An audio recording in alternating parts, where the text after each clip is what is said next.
गुरुदेव, प्रेम लक्षणा भक्ति की प्राप्ति कैसे प्राप्त होती है महाराज जी? जब हमारा संपूर्ण भाव आराध्य देव के चरणों में समर्पित होकर हृदय में हम देखें हमारी कहीं भी ममता आसक्ति नहीं रह गई, जो प्रेम का प्रादुर्भाव होता है, तो प्रेम कामना रहितम, इष्ट से किसी भी तरह की कोई भी कामना ना हो। प्रेम शब्द के लिए प्रेम लक्षण भक्ति आपने पूछा, उसके विषय की चर्चा हो रही। प्रेम में अपने सुख का संपूर्णतया त्याग हो जाता है। अपने सुख का मतलब है देह सुख, मन और इंद्रियों के द्वारा जो भोग सुख, और जो भी देह संबंधी रिश्ते नाते, सबकी ममता ताग बटोरी, मम पद मन बांध बटोरी। अब प्रियालाल से बढ़कर हमारे लिए कोई नहीं है। प्रियालाल ही हमारे सुख हैं, प्रियालाल ही हमारा जीवन है। वो जैसे हमें रखते हैं, जोई जोई प्यारो करे सोई मोहि भावे। जहां रखते हैं, जहां जहां राखत हो त्यों त्यों रहियत हो हरि, ज्यों ज्यों राखत हो त्यों त्यों रहियत हो हरि। जहां राखो ता रहो मान सुख रासे। जहां आप रखोगे आपके होके रहेंगे, और मैं सुख का अनुभव करूंगा, क्योंकि आपकी इच्छा है। हमारी इच्छा तो सिर्फ अब आपके चरणों में अर्पित हो गई, हमारी कोई इच्छा नहीं। जाहि न चाहिए कबहु कछु, तुम सन सहज स्नेह, बसहु निरंतर तासुर, सो राउर निज गेह। जिसे कभी कुछ प्रभु से नहीं चाहिए, सहज अनुराग है, उसके हृदय में भगवान मूर्तिमान होकर प्रकाशित हो जाते हैं। तो प्रेम मार्ग में सबसे पहली बात, 5 बातें नारायण स्वामी ने कही कि यदि प्रेम लक्षणा भक्ति प्राप्त करनी है तो ये 5 बातें नहीं होनी चाहिए। नारायण हरि भजन में ये पांचों न सुहात, विषय भोग निद्रा हंसी जगत प्रीति बहु बात। विषय भोग नाना प्रकार के पदार्थ, नाना प्रकार के इंद्रियजन्य काम आदि संयोग, उसके लिए सब फीके लगने लगते हैं। जब नाम जप और गुरुदेव के द्वारा दिया हुआ मंत्र जप और प्रभु की लीला कथा श्रवण, तो इससे सब पाप नष्ट होते हैं। जब हृदय निर्मल होता है और भगवत मिलन की तड़प पैदा हो जाती है, तो फिर उसे कुछ सुहाए नहीं। खान पान ते भावे है, नहीं कोमल वसन सुहावे है, सब विषय लगे ते ही खारा है, हरियासिक का मग न्यारा है। जो भगवान से प्रेम करने के लिए चला, उसका देह भाव मिटने लगता है। खाना पीना है सब केवल प्राण पोषण के लिए पाता है भगवत प्रसाद, स्वाद बुद्धि खत्म हो जाती है। तो विषय भोग, किसी भी इंद्री के संयोग से जो विषयों से सुख मिलता है, वो उपासक जो प्रेम प्राप्त करने के लिए, वो उनको रमा विलास, रमा विलास लक्ष्मी जी का माया का जो विलास है, जो भगवान के अनुरागी जन है, उसको स्वीकार। रमा विलास राम अनुरागी, तजत बमन जिम जन बड़ भागी। वो बमन के समान उसका त्याग कर। अगर ऐसी स्थिति नहीं है तो हमें ऐसी स्थिति लानी है।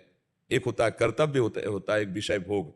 अब कर्तव्य है प्राणों का पोषण करना, तो ठाकुर जी को भोग लगा के पा लेते हैं। एक है स्वाद पूर्वक पाना। कर्तव्य है गृहस्थ में संतानोत्पत्ति करना, और एक है विचार करना।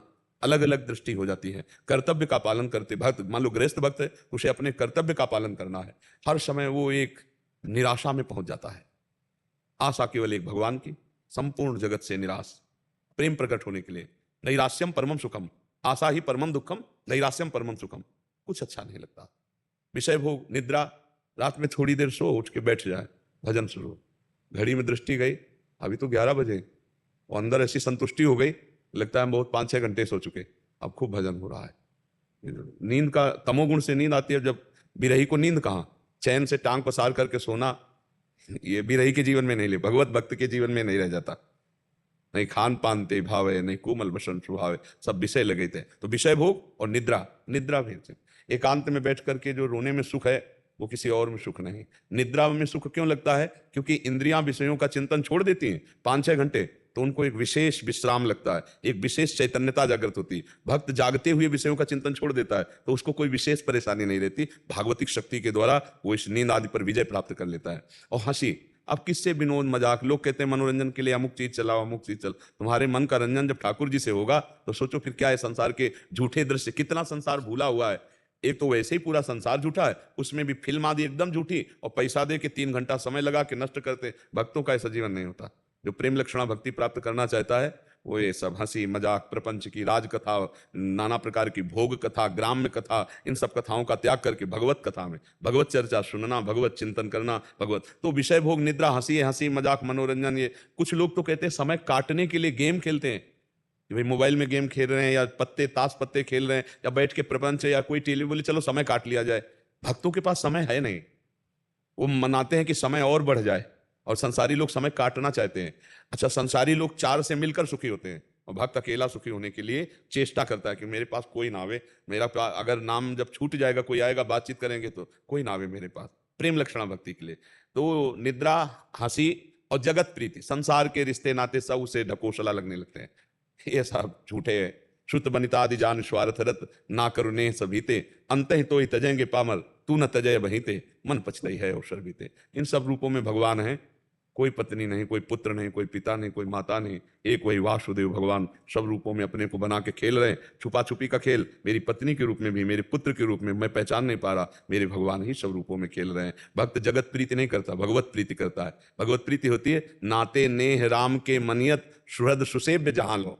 जितने भी संबंध है भगवान के संबंध से मानते हैं। वो अंजन कहाँ आंख जो फूटे, बहुतक कहाँ लो। वो अंजन क्या जो आंख फोड़ दे, वो संबंध क्या जो भगवान से प्रीति छुड़वा दे, भगवान का स्मरण छुड़वा दे। तो भक्त को जगत प्रीति ये संबंध नहीं रह जाता। और बहु बात, उसको मौन अच्छा लगता है। मंत्र चल रहा है, नाम चल रहा है, ज्यादा बात करना पड़ेगा तो हमारा नाम छूटेगा, मंत्र, उसे मौन अच्छा। बहुत बातें भक्त से नहीं होती, वो तो सार बात, या तो मौन और बोला तो हृदय की ग्रंथि खोला, आति विज्ञान संपन्न वार्ता बोधयंता परस्परम, भगवत चर्चा अन्यथा मौन धारण कर। तो जो भगवान का भक्त होता है वो कामना रहितम, प्रेमी भक्त। कोई भी कामना यदि हमारे अंदर अभी है, जगत की, मान प्रतिष्ठा की, भोगों की, भक्ति कर सकता है साधारण, पर वो अभी प्रेमी भक्तों की श्रेणी में नहीं आएगा। प्रेमी भक्तों की श्रेणी में वही आता है सकल कामना हीन जे ते राम भगत रसलीन। वो राम भक्ति के, वो हरि भक्ति के रस में लीन हो सकता है जिसकी सारी कामनाएं। अब ये कामना नष्ट करना छोटी बात नहीं है, बहुत बड़ी बात है। तो हम जब नाम जप करते हैं तो नाम जप के प्रभाव से हमारे अंदर ज्ञान पैदा होता है। जब असत भोगों की कामना सद ज्ञान से नष्ट हो जाती है, तब जिस सद वस्तु का हमने चिंतन किया, मनन किया, उससे हमें प्रीति होने लगती है, प्रभु के नाम से, प्रभु के रूप से, प्रभु की लीला से। अब जैसे आपको श्री जी से कितनी प्रीति है ऐसे पता नहीं चलेगा, पर अभी श्री जी के विषय में कोई बोले उल्टा जरा सा, तो आपके अंदर जो प्रीति होगी वो अपना स्वरूप धारण कर लेगी। तो आपको भी पता नहीं होगा कि आपका हृदय कितना दाह से पैदा हो। ये प्रीति ही है। अपने प्रिय के प्रति तनिक भी अवहेलना, ऐसे पता नहीं चलता कि प्रीति कहाँ है। अपने प्रिय और अपनी श्री जी का कोई फूल, माला, प्रसादी, वस्त्र को, तो हृदय में जो वही वो प्रीति का अंकुर जग चुका है। हाँ, और धाम को देखा एकदम हृदय गदगद हो रहा, मेरे प्रियाजू का धाम है। भक्त को देखा, मेरे प्रियाजू का भक्त है। प्रसादी मिला, मेरे प्रियाजू की प्रसादी। इनसे प्रीति प्रकट होती है। प्रभु का नाम, प्रभु का लीलामृत, प्रभु के भक्तों का संग और संपूर्णतया निष्कामता, ये बहुत बड़ी बात है। निष्कामता बहुत बड़ी बात है। जब कामना रहितम, तब गुण रहितम, त्रिगुणातीत प्रेम हृदय में प्रकाशित हो जाता है।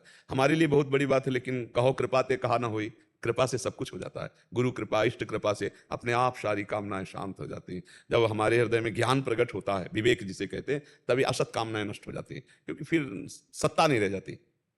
बोलो कौन सा संसार में ऐसा भोग है जो हमारे मन को चलायमान कर रहा है? कौन सा ऐसा भोग है? गंभीरता से देखो। धन प्रिय लगता है वस्तुओं के लिए, धन प्रिय है इसलिए कि उससे वस्तुएं मिलती हैं। वस्तुएं प्रिय है इसलिए कि इंद्रियों को सुख मिलता है। और कौन सी ऐसी वस्तु है जो हमारी इंद्रियों को आज तक तृप्त कर पाई हो? कोई भोग नहीं, कोई तृप्ति नहीं। बस एक भ्रम जैसा है कि हम खाते चले जा रहे हैं, ऐसा लग रहा है बहुत जीवन सुखी है, लेकिन मृत्यु नजदीक आने वाली है। भोगते चले जा रहे हैं, हमें लगता है जीवन सुखी है, लेकिन हमारा सर्वस्व नाश होने वाला है। ये सुख कोई ठिकाने वाले सुख है क्या? जो सच्चिदानंद सुख है वही एक सुख है। जब ये ज्ञान हो जाता है, प्रवचन कर लेना अलग बात है, सुन लेना अलग बात है, अंदर जब ज्ञान हो जाएगा तो भोगों में रति नहीं रहेगी। भोग भोगते हुए भी भोगों में रति नहीं रहेगी। इसी को तो सच्चा वैराग्य कहते हैं। खा रहा है, पी रहा है, सूंघ रहा है, देख रहा है, भोग रहा है, लेकिन कुछ नहीं कर रहा, कहीं कोई आसक्ति नहीं। जैसे आपका मन प्रभु में लगा हो और जबरदस्ती आपसे नाना प्रकार के व्यवहार के कार्य कराए जाए तो अरुचि पूर्वक होंगे। कार्य तो हो जाएंगे, भाई महाराज बोल रहे हैं करना है, पर उसमें आपकी रुचि नहीं होगी। ऐसे अरुचि पूर्वक विषयों का सेवन करता है। अभी आसक्ति पूर्वक विषयों का सेवन होता है। भक्त का जो सेवन होता है अरुचि पूर्वक होता है। वो ना उसे कोई कर्म अच्छे लगते हैं, ना उसे कोई भोग अच्छे लगते हैं, ना कोई पद व्यवहार अच्छा लगता है, क्योंकि उसे प्रभु अच्छे लग गए ना, अब और कुछ अच्छा नहीं। पर वो दिखाता नहीं है।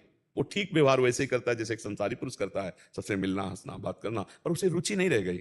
उसी वो सच्चा वैराग्यवान वही है। रुचि खत्म, रुचि हो गई प्रभु के नाम की, प्रभु के रूप की, प्रभु की लीला की, तब उसके हृदय में प्रेम प्रकट होता है। और जब प्रेम प्रकट होता है तब फिर दूसरा स्वरूप आ जाता है। यही प्रियालाल बसे होते नेत्रों में, प्रिय मूर्ति नयनन बसे, तेहि रस रहाय समाय। ये लक्षण सुन प्रेम के, और न कछु सुहाय, और न कछु सुहाय, फिर अपने रस मातो कुटुम देह ते जाय छूट सब ही विधि नातो जहाँ जहाँ पिए की बात सुने खोजत तिन गयनन हित ध्रुव छिन छिन ले प्रेम जल भरी भरी नयनन। कभी वो रुदन कर रहा है, कभी एकांत में बैठे प्रभु से आर्त भाव से पुकार कर रहा है, कभी प्रभु को सामने देखकर शांत समाधिष्ट हो जाए। बड़ी दिव्यता आ जाती है जब प्रेम प्रकट होता है, पर ये कृपा से ही प्रकट होता है। या गुण साधन ते नहीं हुई, तुम्हारी कृपा पाओ कोई कोई, पर ये साधन जरूर होना चाहिए जिससे कोई असाधन न प्रवेश कर पावे। नाम जप निरंतर, भगवत लीला गुण गायन श्रवण साधु समागम, इनके द्वारा हम अपने हृदय को सुरक्षित कर लेते हैं, पवित्र कर लेते हैं, तो प्रेम भगवान प्रकाशित हो जाते हैं। प्रेम हुआ है कृपा से, पर ये साधन अनिवार्य है, क्योंकि ये साधन नहीं होंगे तो असाधन बने रहेंगे, और असाधन रहेंगे तो प्रेम प्रकट नहीं होगा। प्रेम प्रकट होता कृपा से है, पर ये साधन उसका हेतु हुआ जिससे असाधनों का नाश होकर के हमारा हृदय निर्मल एकाग्र शांत होता है। आप समझ पाए? प्रकाश पांडे जी,